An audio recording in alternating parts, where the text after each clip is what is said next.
Good morning. My name is Jekka McVicar. I'm a herb farmer or herb grower. I am not a herbalist. I've been growing herbs now for over 40 years, commercially for about 35. My collection started with 35 herbs, it's now in excess of 500. I'm fascinated by the history, the whole use of herbs, because a herb to me is any plant that is of use to man, and I use that in the generic word, human beings. And it is the most amazing range of plants. It can go from tropical to subtropical to shrub to annual, everything. These amazing plants that really are, if you like, our whole life. Since man has been on this planet, herbs have been not only their medicine cabinet, they've been their food. Because if you look at history, one of the great things I learnt was the word vegetable is comparatively modern. Everything before that was known as a pot herb because it was put in the one pot over the open fire. And that was until really recently. And again, if you go back in history, we were hunter-gatherers. Everything was put in the one pot. We then became people of the land, and we were doing physical works. We were cutting, harvesting, growing, and we all worked on the land, and everything went in the one pot. We still have a few herbs left today where the word pot herb comes in. So you've got pot marigold, pot marjoram. It's not because it grows in a pot, it's because it went in the pot. And I find that fascinating. I find it fascinating too if you go into history, into the Egyptians, which herbs were found in the tombs. It was dill, it was coriander, and both of those were found in the tombs of Tutankhamun. So wherever you go, whatever you look at, you'll find a use. And I'm not very good at sitting here for very long, so I'm going to start walking around.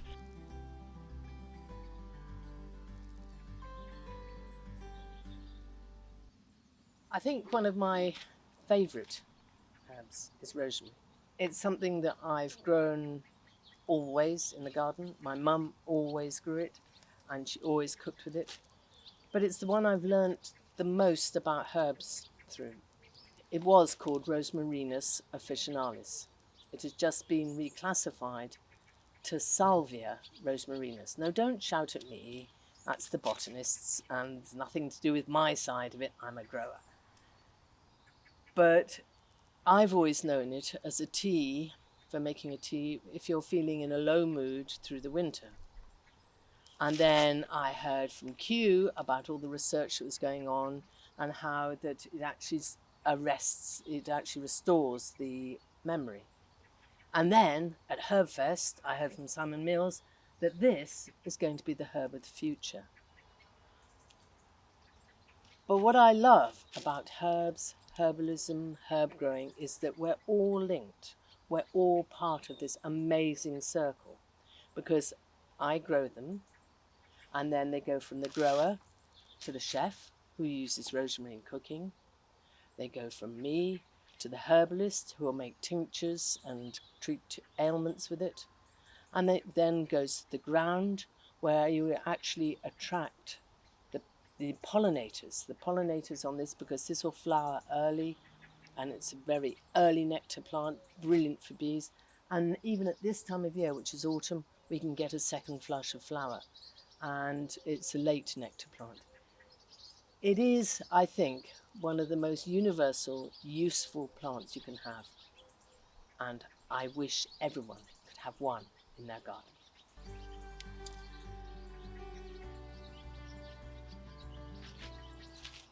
One of the best ways of growing this herb is to either grow it in a pot or in the garden. It's most tolerant. It will stand sun and it will stand partial shade.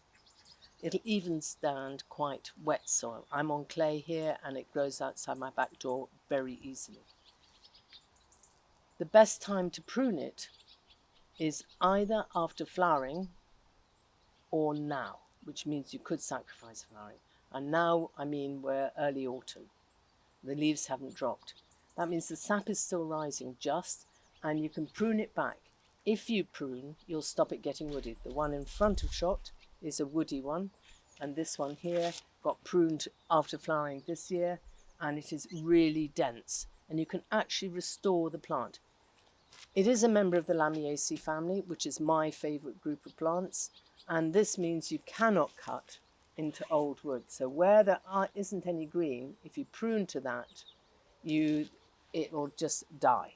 It will not reshoot off that point. So you always cut within the green and then it will bush back out again.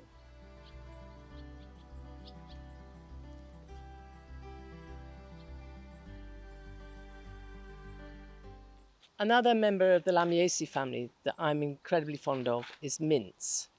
Now, how we display our mints here is in individual pots, and we sink the pot into the ground.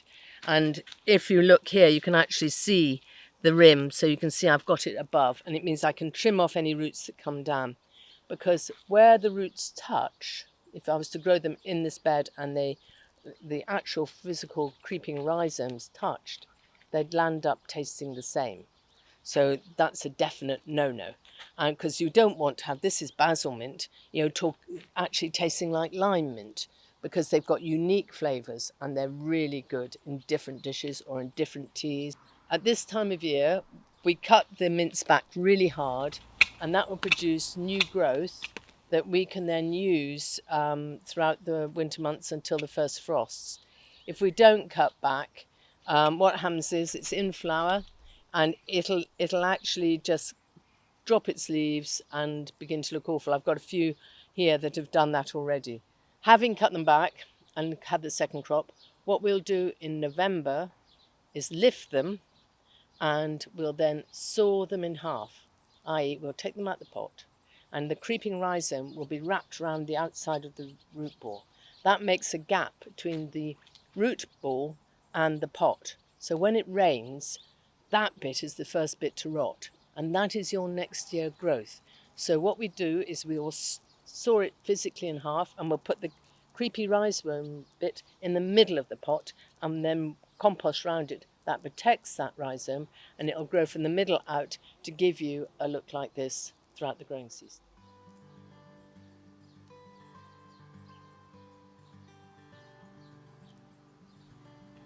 Another ancient herb is fennel, Fenniculum vulgar. This is not the Florence fennel, don't confuse it. Florence fennel is a vegetable and it produces a bulb at the bottom. This is the wild one. And what I find fascinating is it's not just brilliant for pollinators, it is wonderful for us as human beings, because these seeds taste of sweet aniseed. I don't know if you're old enough to remember the aniseed balls, but this is what was in the centre of it. And I make bread and I'll add the seeds to this, or just even scones or some, flatbreads, and bung this in. It's absolutely wonderful. But in ancient times, it was the Romans who introduced this plant to the UK when they invaded us, because the rich women, or the la-di-da women, used to lie down to eat, you see, and then they used to get violent indigestion. So they then chewed fennel after. And what I find also interesting is, so the Romans brought that to us, but then this went off to India via the silk trade, and you'll find that this seed is eaten after Indian meals to clear your breath, and so you chew it so that you had nice sweet smelling breath. Very easy to grow, likes a well-drained soil, sunny position, can be grazed from seed, which is the easiest way. Cut it back each autumn after you've harvested the seed, and cut it to about 2 leaf nodes above the ground, and that is a leaf node there, and you cut it back to there and it will reshoot. So a very easy plant to look after and very beneficial to you and the garden.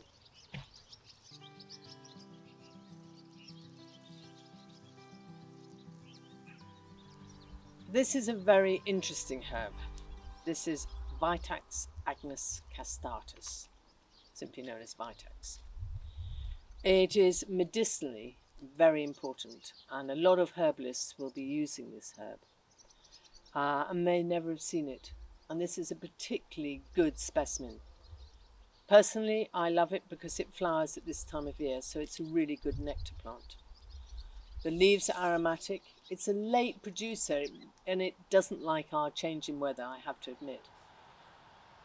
Historically, though, there's a wonderful story associated with this herb.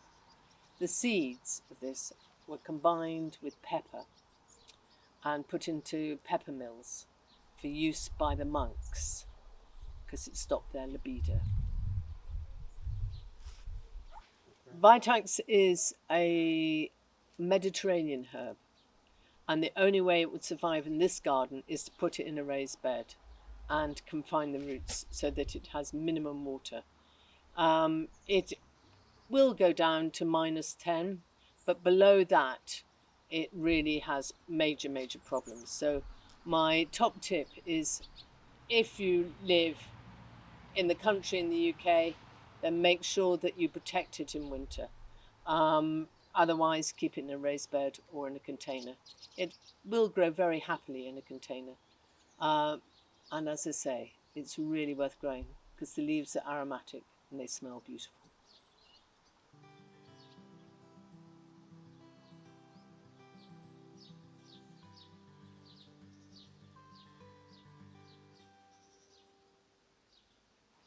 Herbs are some of the most important plants to grow in the garden. And how you grow them matters. In fact, you should grow them as organically as you possibly can. And you should use them in the home to stop moths. You should use them in the home, in your kitchen. You should use them to make tisanes with. It is very simple. If you're ill, though, please go to a fully trained, qualified herbalist. Don't muck about. The thing about how you see yourself is totally different to how a herbalist will see you. A herbalist will treat the whole of you. You're ill for a reason. And it's not just taking a quick aspirin or paracetamol or whatever to fix it. There is a reason why. And that is why herbs are so important, because they actually are built in with all these properties that, so it doesn't destroy you when you take them. It heals you inside and out. And as a grower, the whole thing I want is to keep on growing herbs. They're our future as much as they are our history. They are the plants of tomorrow, because we've been in incredibly stressy times lately, and just the simple thing of making a fresh herb tea, smelling the aromas coming off in the steam and going, that one thing will keep us going. Thank you.